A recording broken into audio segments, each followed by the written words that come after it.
I would like to show you how SML language interpreter works. I wrote that one in Java. So that's my SML language kind of program. You can create your own kind of languages, and this one is like very simple. Is like this one is mimicking assembly language. This is like the label of the command itself, and the values of the command. Basically, that's the registry number and the value that I want to save in the registry. This one is like similar. This is like multiplication. So I want to multiply value that is saved in registry 21 and registry 20, and I want to save it in registry 21.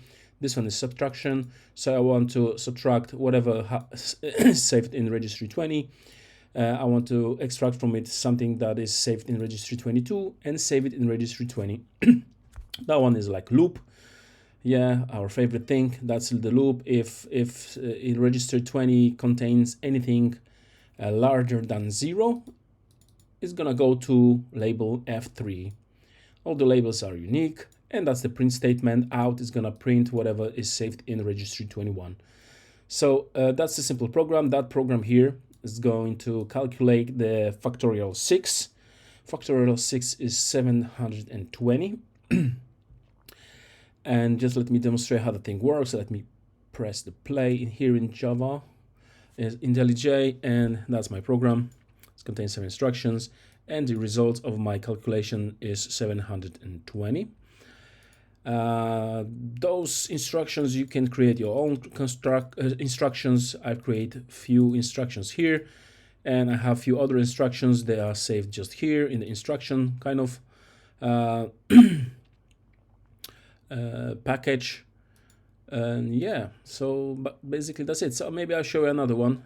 That's the another one. I've created another instruction sum. Sum is going to summarize everything from registry 10 to registry 15.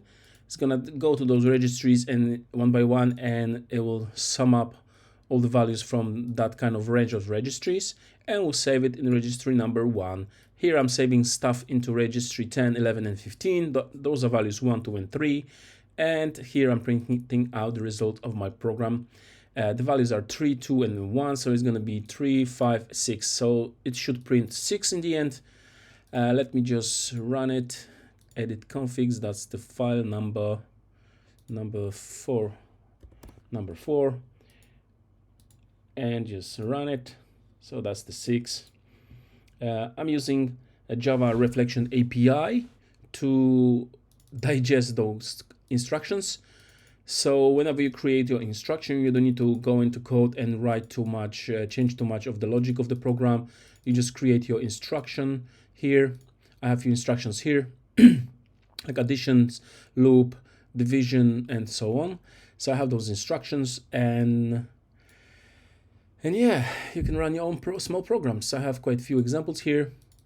Yeah, so that's it. That's the SML language interpreter in Java. In one of the videos, I'm going to introduce you how I did that step by step. It's not very complicated, but it's gonna take a long time to explain, especially that I'm using Java Reflection API.